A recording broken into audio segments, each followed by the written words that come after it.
Hey gang, how we doing?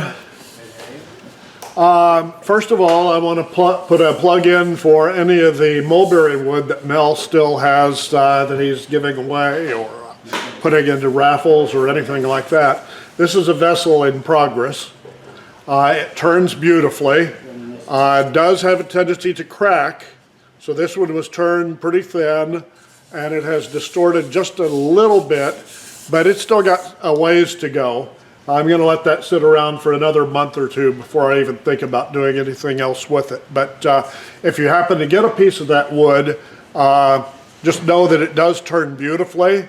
It turns green wonderfully, but it does like to be turned thin and dried slowly on the cracking. Or you can break out all the epoxy and the glitter and everything we've been talking about for the last couple of months and patch it up. But highly recommend it. This is very thin, so help yourself to holding this or looking at it. Very different than the other vessels we're going to do tonight.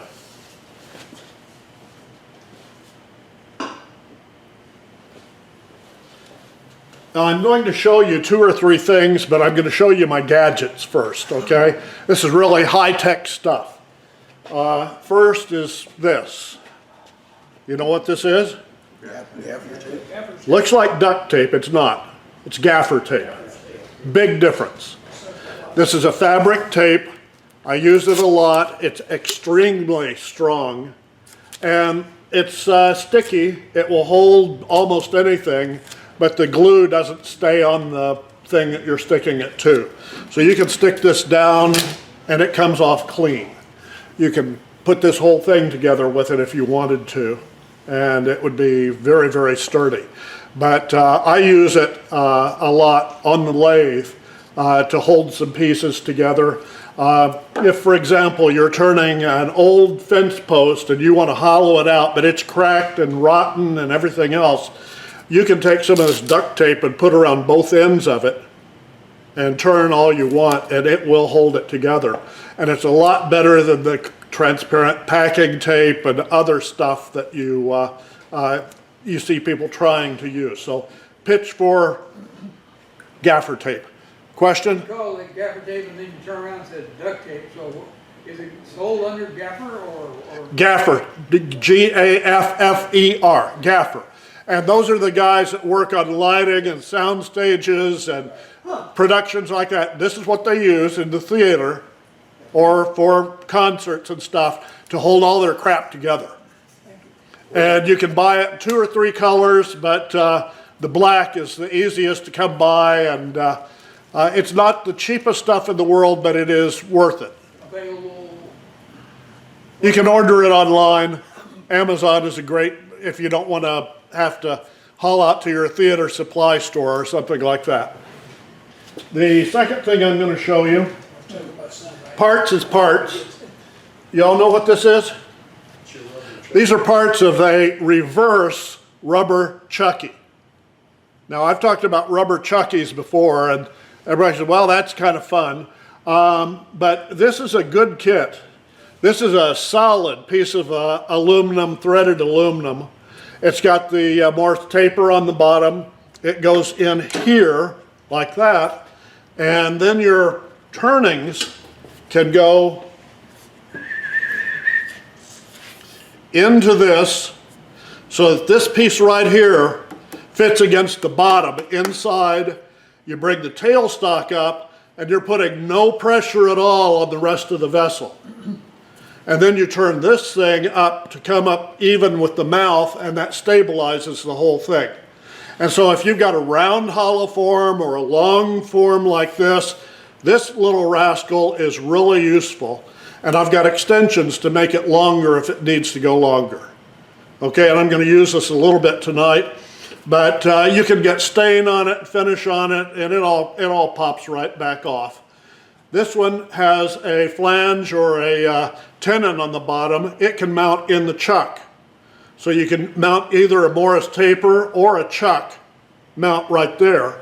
And somebody says, well, geez, you know, I can make that. I can turn a cone and use it. Sure, great, and we do that. We do that a lot. We make jam chucks and everything else. But the revert, you know, turn one like this, and just put a chuck ring on the back side of it, and you've got a cone to use, but you don't have that rod, the adjusted, and the giving. This is not soft, this is really hard stuff, but it does have some flexibility to it. And then you get a bunch of other smaller size pieces that go with it. So I recommend checking it out. That's my jigs and fixtures pitch for tonight. But from my perspective, it's been worth every penny. As you turn this thing, you know, you can adjust the length for whatever you want. Call it a rubber chucky? Rubber, like tire, Chucky. C-H-U-C-K-Y. And the guy who runs the company, I mean, it's a mom and pop operation. He's you know, but I've talked to him before. He's a real nice guy. I hope he's still around. You know, it's a good little piece of equipment, very durable and extremely useful. Any questions so far? Yes, sir. He has a website. Yes, it is the website. Just look up rubberchucky.com and you're there. His website is a little difficult to understand at first until you figure out what he's talking about, because he got several different products within his website. But what I just showed you is what he calls the reverse rubber chucky. And that gives you the rod and the extensions and whatever else you need to do. Okay, tonight we're going to talk about doing some vessels. Most of us have done these things over and over and over. And this one is sycamore. Came from Mel, and it's a log that looks like this. The sycamore is the one that has a thin bark on it. Very nice wood. This is very dry. And essentially, you can do most anything with it. Almost all of these vessels, except the two on this end, are sycamore. Turned out of sycamore, so it takes the color well, takes the finish well, and it's cheap. It's all over the place, especially every time we have a storm. So go looking for it. Easy to use.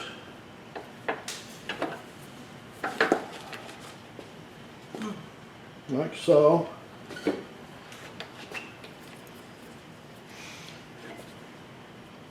Don't have to wrap it in or anything like that. It pretty much, with the pressure of the tailstock, will go round. And you're set and ready to go. So what are we going to do with that? Well, first is to turn it down round, you all know that, and make it something useful. Well, this is not sycamore.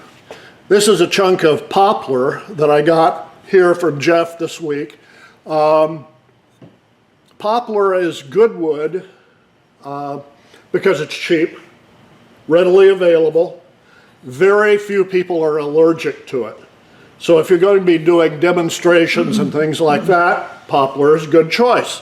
If you found that you kind of break out every time you do walnut or padauk or something like that, try some poplar for a while, and you probably won't have the same issues. But we're going to be working primarily with the poplar.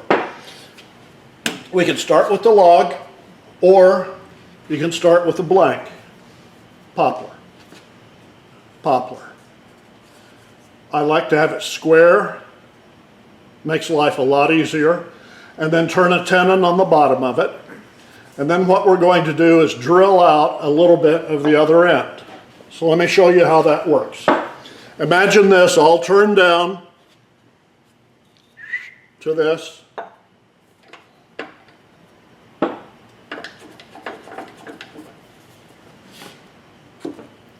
We come in here and get rid of this center. I hope we get rid of the center. There we go. I like this lathe. It's a lot cleaner than mine.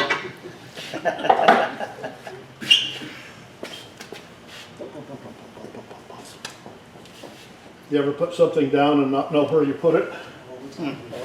Okay. I do that a lot. Spend a lot of time looking.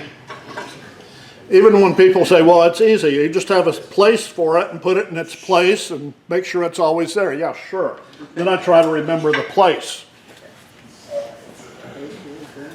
Cover it up with something else. Yeah, covered up with something else.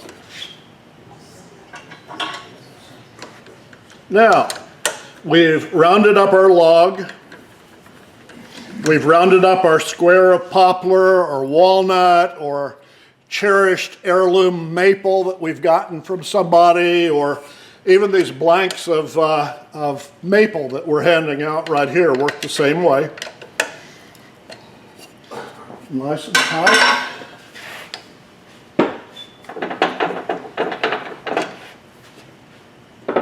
And then another of my favorite fixtures in the shop, of course, the adjustable thing here.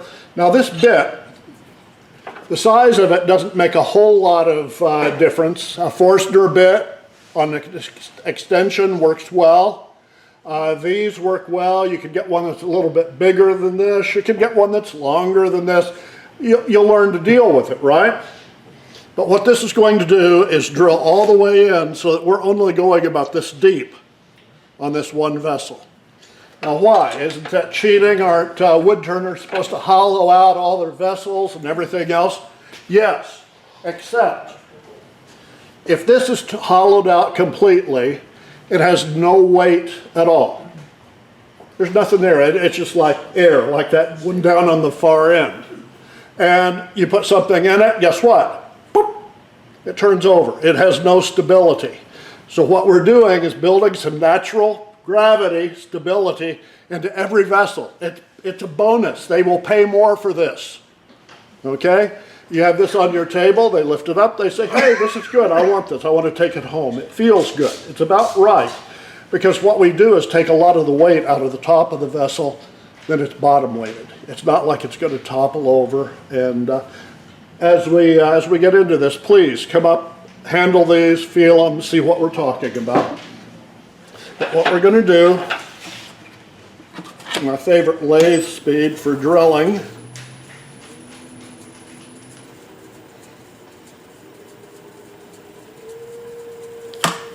around that, and we're going to drill this thing, pretend that this has not been drilled yet.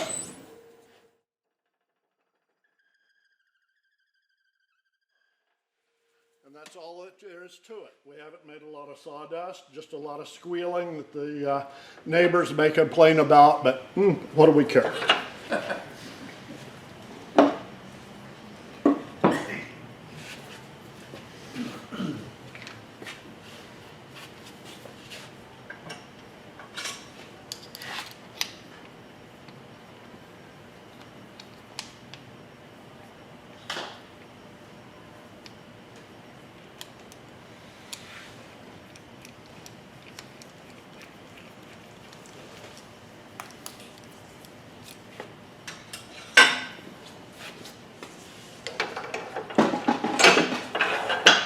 Nothing to it, da-da, da-da, nothing up my sleeve.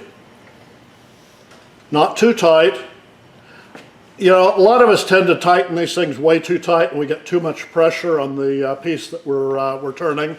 And sometimes that induces, or it creates a lot of pressure that will distort the piece, basically. And it starts to vibrate, or you wonder where that odd little spiral pattern is coming from.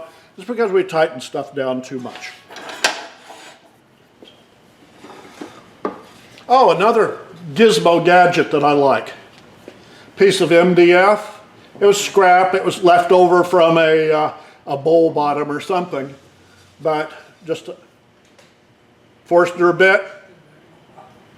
Now it fits my chuck. I glued a piece of the sandpaper on it. And so if I need a disc sander real quick, not for heavy duty stuff, but just light duty on the lathe, it's about as cheap as you can get.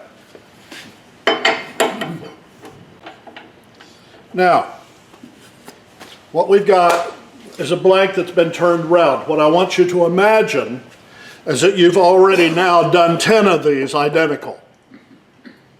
They're just turned down, They're drilled out. They're sitting in a nice little soldier row over to the side. And so what we're doing is not doing just one, but we're going to do, 10 or 15 of these things all at once. Why do we do that? Do we want them all to be exactly alike? What are we trying to accomplish? Well, if you're going to a craft fair, then you want something to put out on your table. This is a great way to do it and crank them out in no time flat. You start, everything is standardized, everything is processed step at a time, so you're not wasting time switching back and forth between all of these different little gadgets that I've been doing. Okay, so once you get started, you're ready to roll on it. We're not going to make them all look alike. We're going to make them different, so they've all got their different personalities, but we know that this hole is drilled about this deep. So we have to be careful with what we do up here. Down here, it's wide open, but this is our base, this is where the weight is, okay?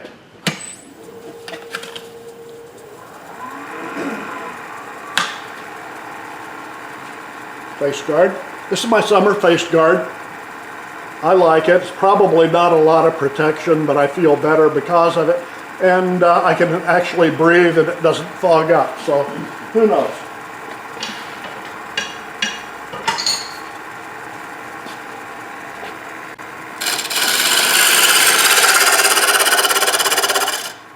It's still fairly round.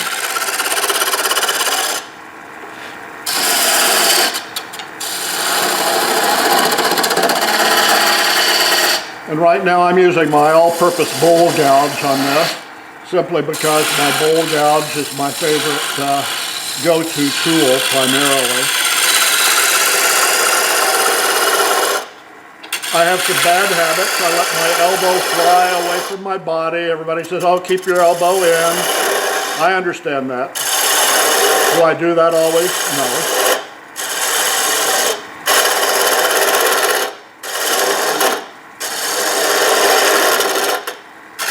Basically what we're doing now is just roughing this down. Want to make it nice and graceful. Want a thin neck, but not so thin that I cut into the drill hole. If you're nervous about that, you haven't done this before, what you do is you get your calipers out now, and you get your parting tool, and you use your parting tool and calipers to get down to just the thickness that you want to go to. And use that as your guide, and then you go back to doing what I'm doing here.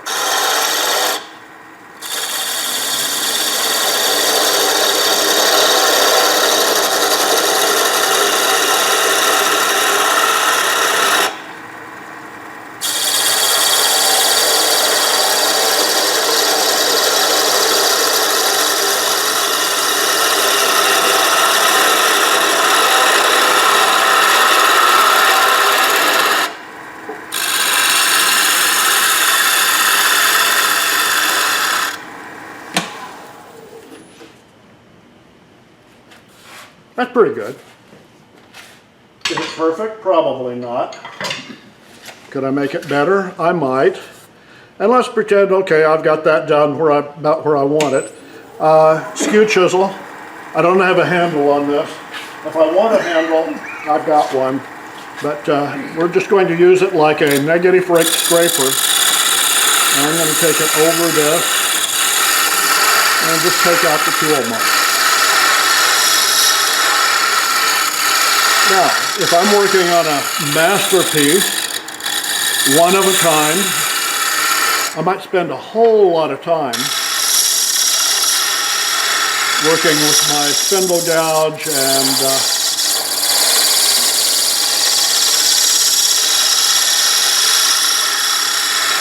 there we go.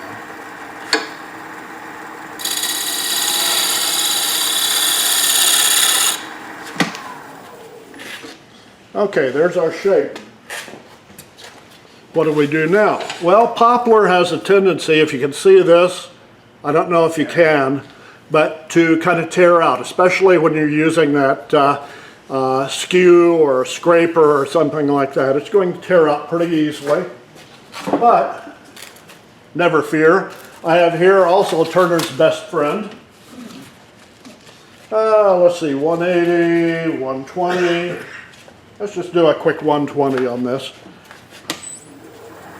And get this out of the way so you're not going to catch your hand or anything like that. And just bring it in. And this is what I like about the poplar. If you're going to be practicing with it, it's a really friendly wood to practice with.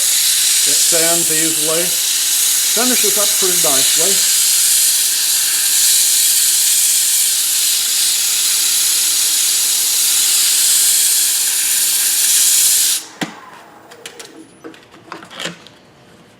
Do a little reverse,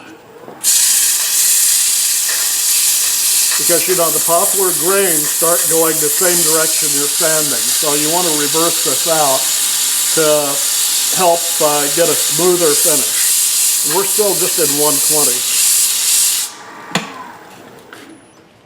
Let's do yeah, 180.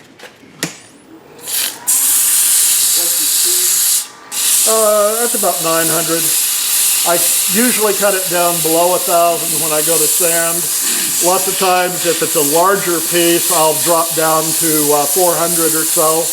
A small spindle like this, you're not getting a whole lot of speed in the surface speed going by. About a little 320.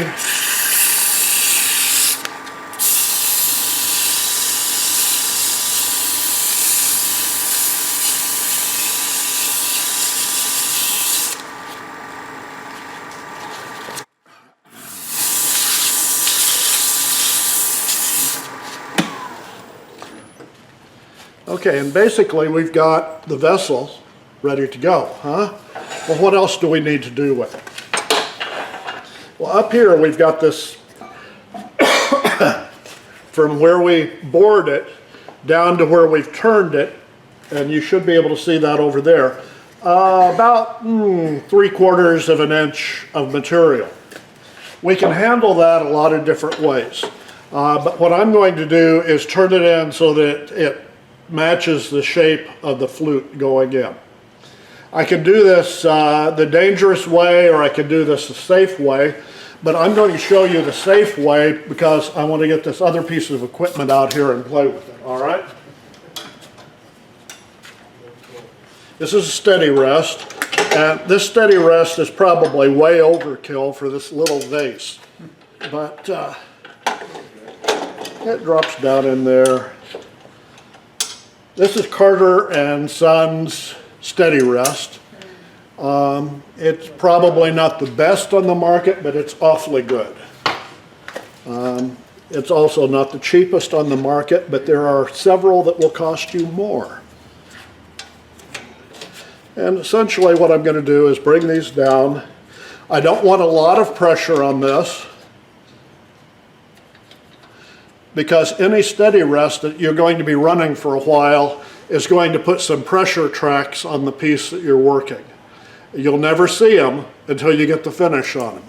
So once you've used the steady rest, you're going to have to go back and sand with the grain a little bit to make sure that you get past that. Trying to say it burnishes it? It's what? It burnishes it? Yes, it burnishes, or it just compresses the fibers. Let's take this off so I don't put my elbow through it, huh? You're not All right. Now, what kind of tools can we use? We can use my smaller bowl gouge. Works very well on this. I like it. I use it most of the time. If you're doing this,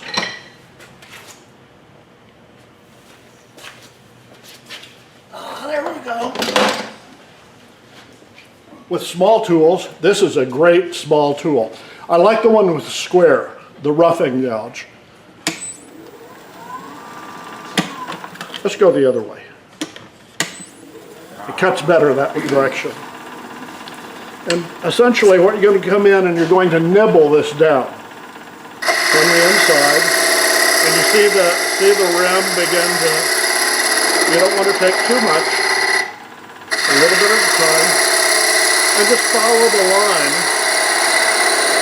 of the neck.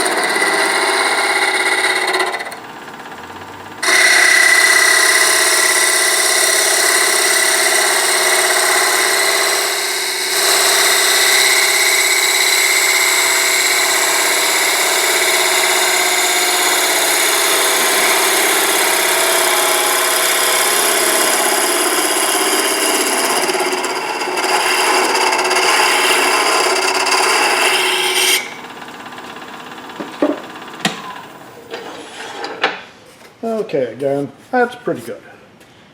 Then we come back with the sandpaper.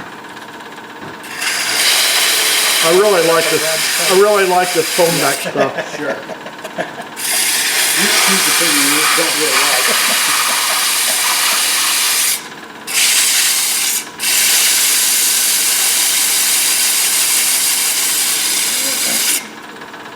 Okay, now for imagination's sake, let's suppose that you've gone through clear down to the smaller grits here. This is nicely turned. Everything is coming along just nicely. It's time to switch this out and put in the next blank. And we'll do the same thing all over again on the next one. So we'll move our little army over to the other side with these all turned out. And most of the time I've seen a steady rest, they've got two wheels on the bottom and one on the top. Any reason you've got yours that way? Because lots of times the pressure is going down on it. Just the angle that I'm hitting with the gouge or something, you can change it around. It's easy. I noticed that. This one I've got skewed out to the side because I use my hollower, and it's got the TV camera hooked up that has to clear up in here. Okay. So that's why mine is off that direction. Don't read anything into I didn't know what the wheel spacing and all. Yeah.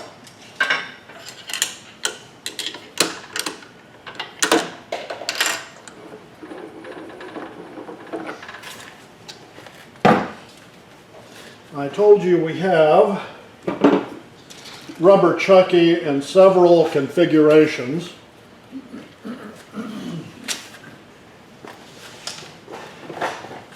Let's see if this one works. It should. Do all those configurations come with it in a kit? With the kit that I'm talking about, yes. Okay, this is going to go right in there. Ballpark, what's the kit cost? I'm sorry? Ballpark, what's the kit cost? Oh, you're in the $100 range for the whole thing. You might, if you throw taxes and shipping in, you're going to be above that. But all right, now here's where we're going with this.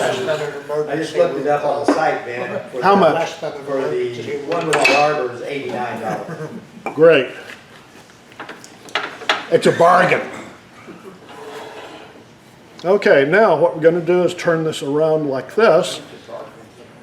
And again, not too much pressure on the tailstock for a couple of reasons. First of all, using one of these cones, you can split the whole thing just like you're splitting firewood. So I usually don't use just the cone, but it's hot. The other one is hiding inside. We'll show you how this works and go from there. Now, do I have to have a steady rest on this now? No. I can turn without it, and it's not going anywhere. It's going to be nice and stable, and don't really need a steady rest. However, we're going to put it on anyway. Why? Because I can. But then we go to our friend gaffer tape. We'll come up here and put some of this around that cone. Why am I doing this? Because I don't want this piece slipping around the cone. And this is going to hold it on nice and steady. You see how easy that is to use. Now we're going to come over here. Got it. Let's go with this one for fun.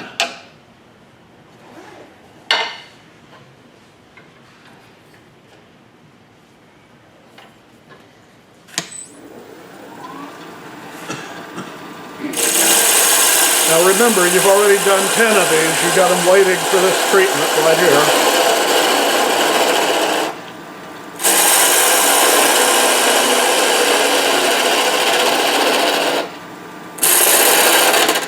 Now we could do several things. We could put a little foot on this rascal. We could do most anything, but let's just take it off.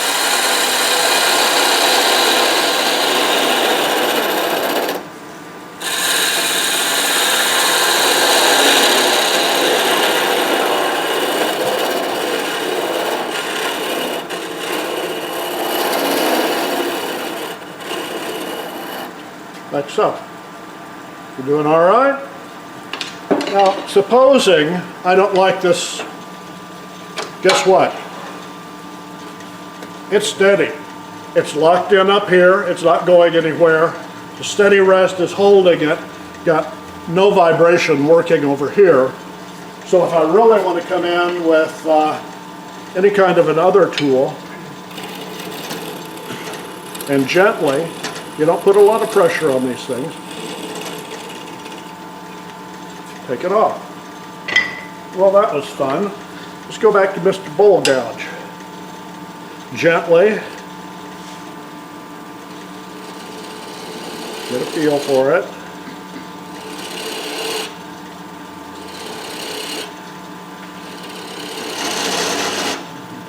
Little vibration. Slow down and take our time.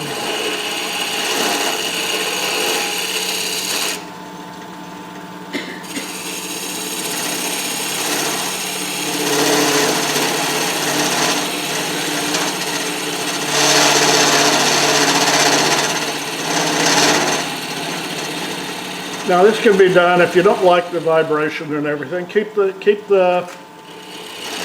tailstock on there. But if you want to live dangerously and want to be able to turn the whole thing, go ahead and see what you can do here.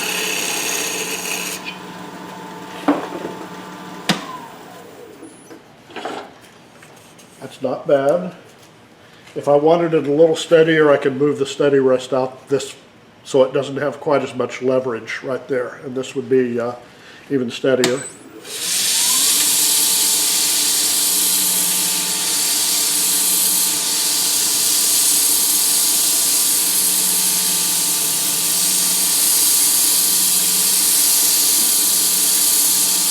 The thing that you want to really get rid of here is that little knob right in the middle that's so tough to get rid of and always kind of shows as a shadow.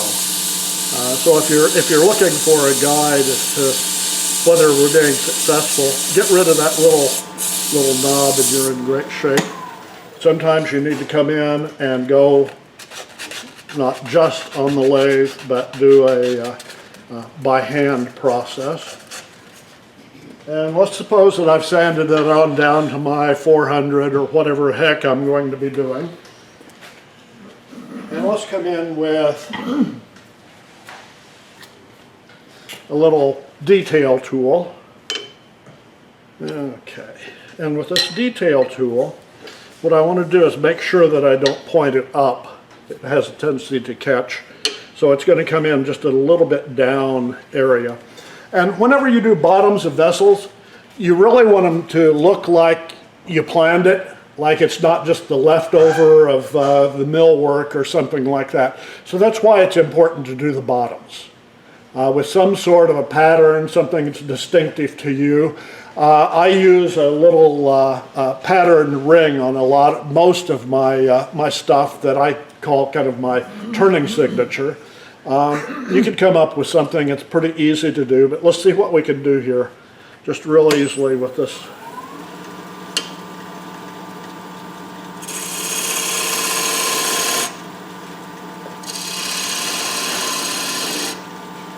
And you can hear it as it turns. And so that's what we've got for the bottom now. And so instead of looking like it's an unfinished thing or leaving the tenon sticking out there or whatever, we've gotten rid of that. Now, Somebody says, well, what are you going to do with that? Well, you can put some texture on one of them, you can play with that, or you can go to your favorite box store and get a Formica sample from their cabinet place. This one's been around a while, but let's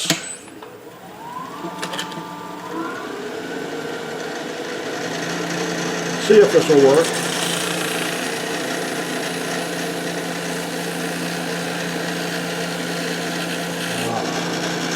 We have smoke.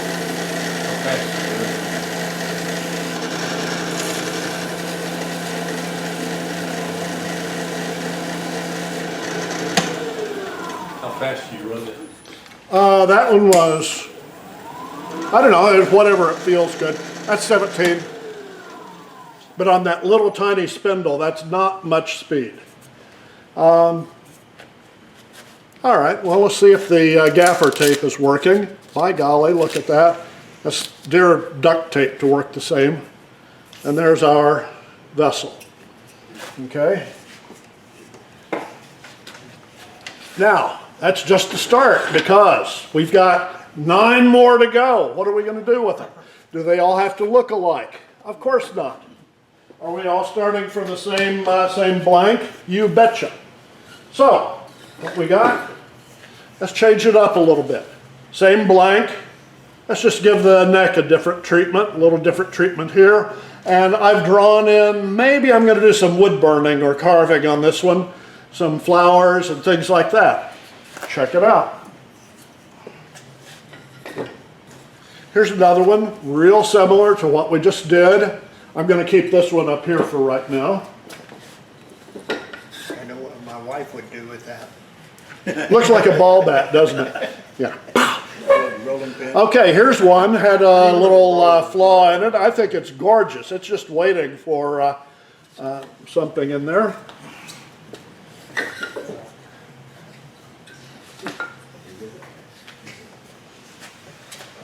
A little different.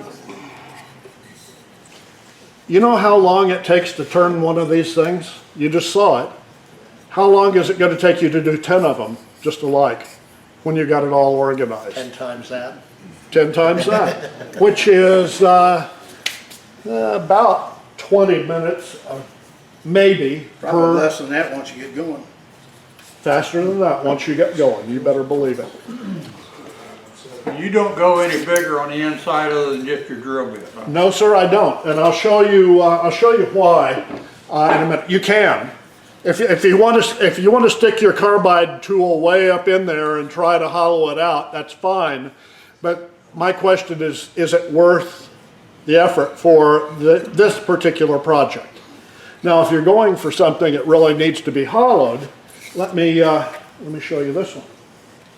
I'll pass this one around too. This is sycamore also, and there's the top. It's very, very light. And the way you do that is for another demonstration. We've had it here before, but this is the hollowing from the bottom.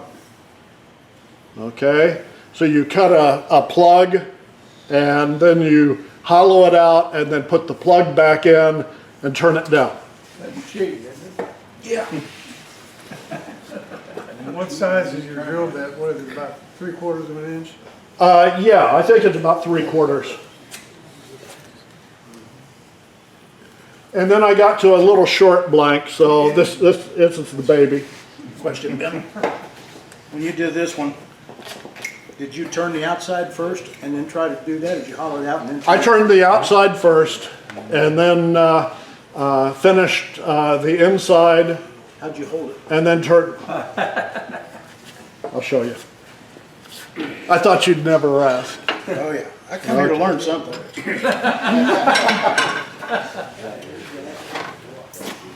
Okay, once again, on the steady rest. You don't have to have a steady rest, but it makes life a lot easier for some processes. And you can make your own. You know, if you're into making your own, do. You can see a little bit of glue on the outside ring. Did a good job of hiding. Yes, it is. Get the feeling you might know what he's doing. Now, like I said, what you're doing is process, so you're trying to find easier ways to do the same thing over and over and over. What I found is that I come back to the drill, but I put it in this end. Well, guess what? Ta-da!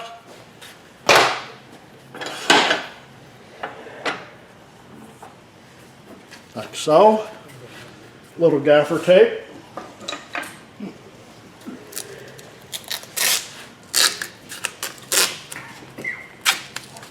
Just so it's not going anywhere. Now the drill is sitting right down at the bottom of the hole.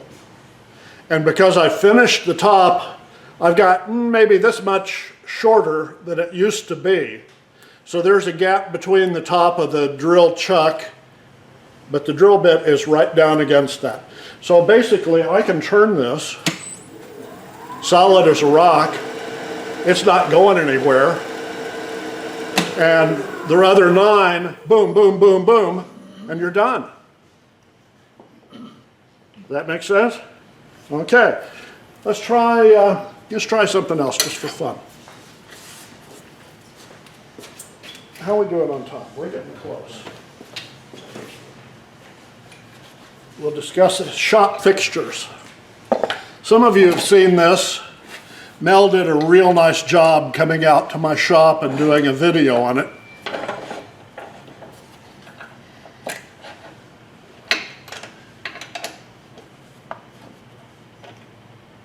This little thing. This is on the wrong side. That lever needs to be on the outside. There you go.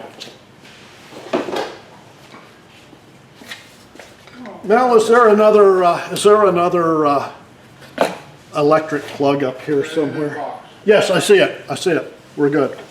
Right there on the side, back side of that upright. Okay, I was looking at the floor. All right. Now, we're going to bring this down. Now, let's suppose, I'm not going to give you the full demonstration tonight. This is a demonstration for another time, okay? But essentially, you say, all right, 5 of these are going to get flutes. And what I've got is a round nose bit in this little Harbor Freight router. I've locked it down. I'm going to bring the banjo in, easily said. Come on, lever. We need to change this.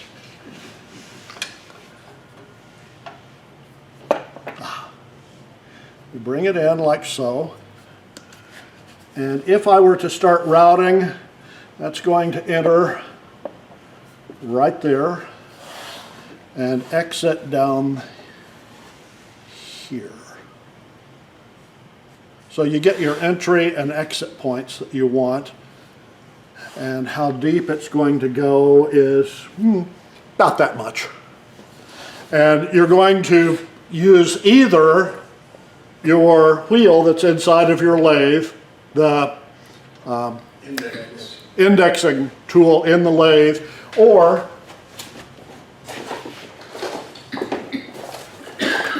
you're going to get one of these indexing wheels, and that goes on the lathe between the chuck, and you set that up and you can use it that way.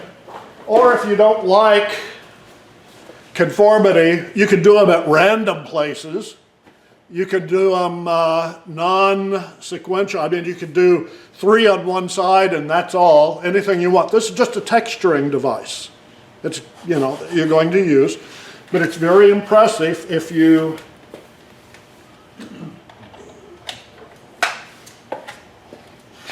are coming in like so. And what I've got are a couple of little Craig screws here to act as the bumpers. And essentially those keep the sawdust from building up right in front and make sure I've got good contact against the fence. And then you unplug your lathe. Somebody says, well, why do you unplug your lathe? So you don't, like a dummy, reach down and try to turn it on while you've got it locked down and you're doing this thing with your router. And somebody laughed and said, nah, yeah, you will. You absolutely, I guarantee you will. So if you're doing this, unplug your lathe. Smart little texture. Yeah.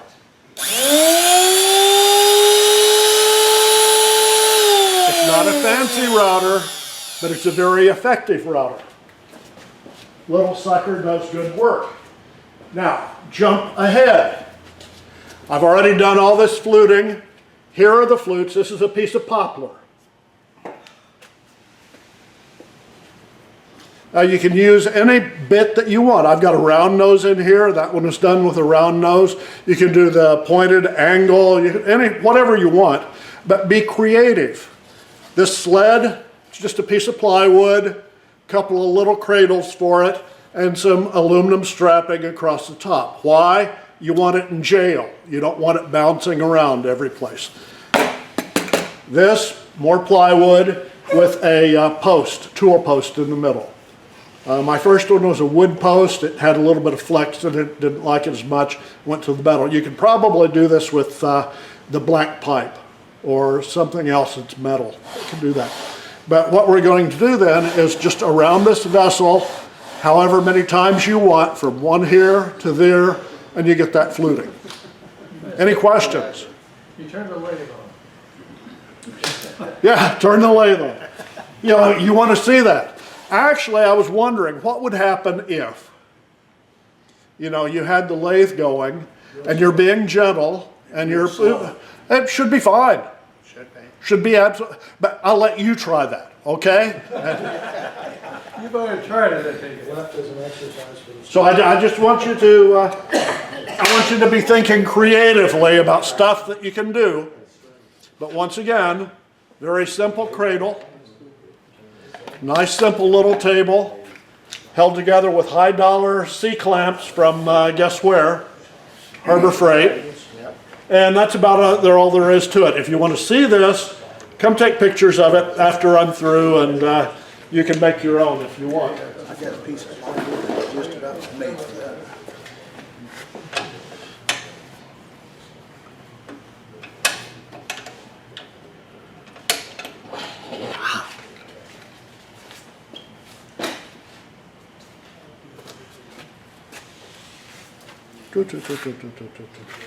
Tools. There it is.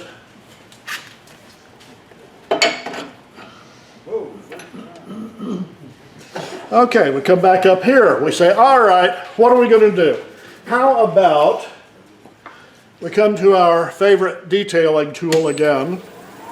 And how about if I do safety? We come down here and I want a line there and a line there.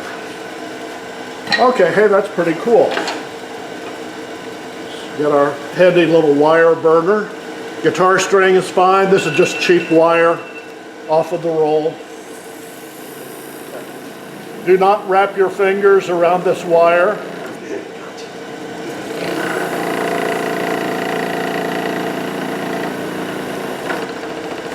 Okay, now what we've got is a little area where we want to do something. What can we do? Well, we could take a little gouge and cut little trees or little fish or little frogs or anything else that we want in that area. We can use a texturing tool. I just happen to have one here somewhere. Let's go with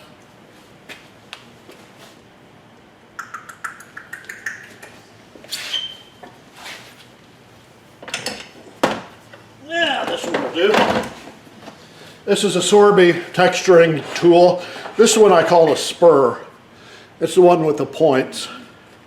And what it does, if you do this and don't start digging into one spot, will give you kind of an orange peel texture. Let's come down in speed to 500-ish. I don't think that's absolutely critical, but we'll see.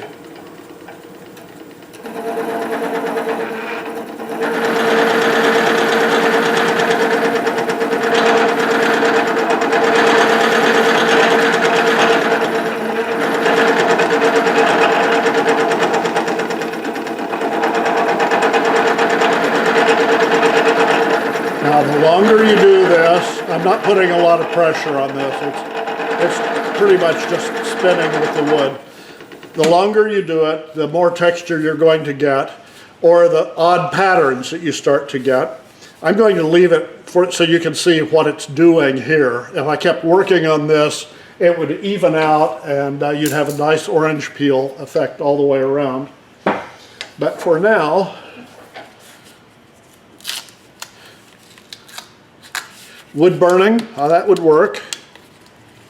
Texturing, that's always good. There we go.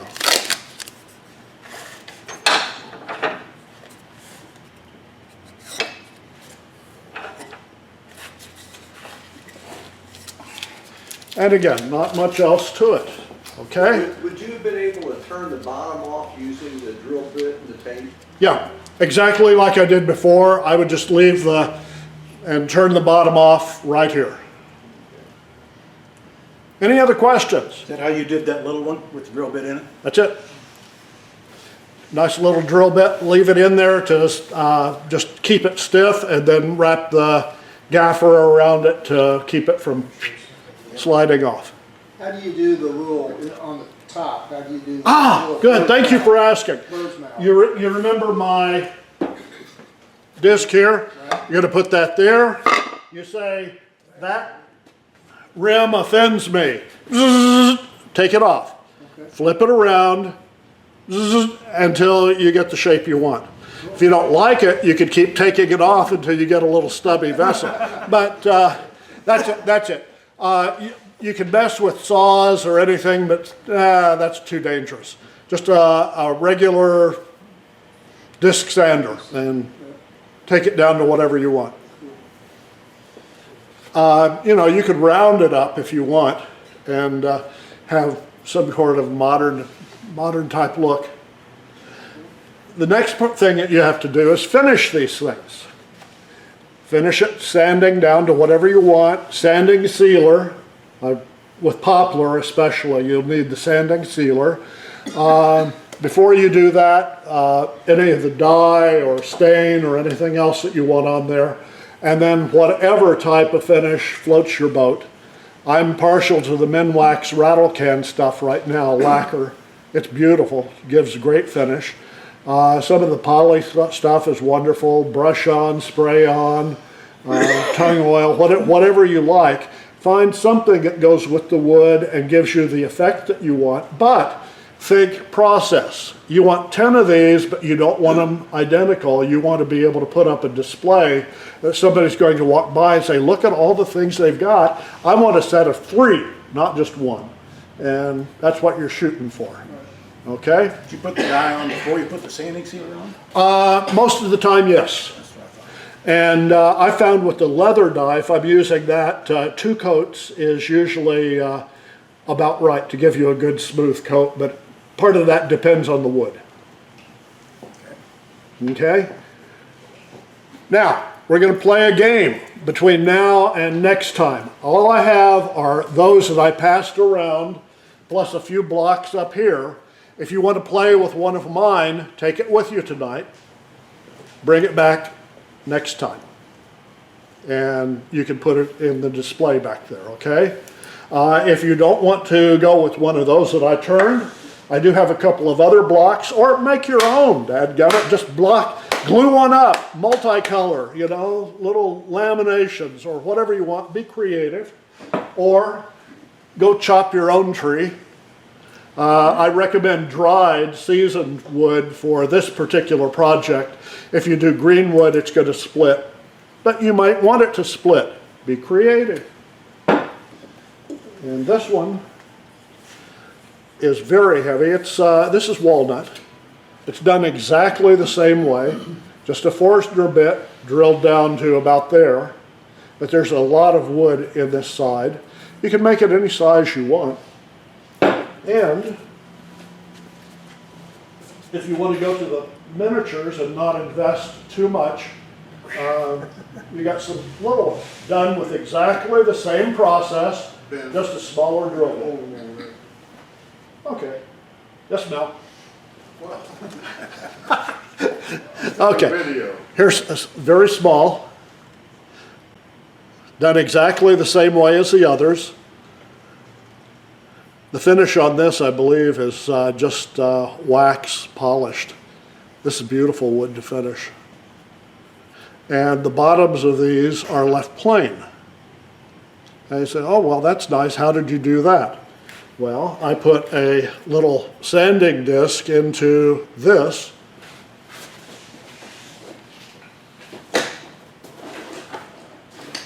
Aha!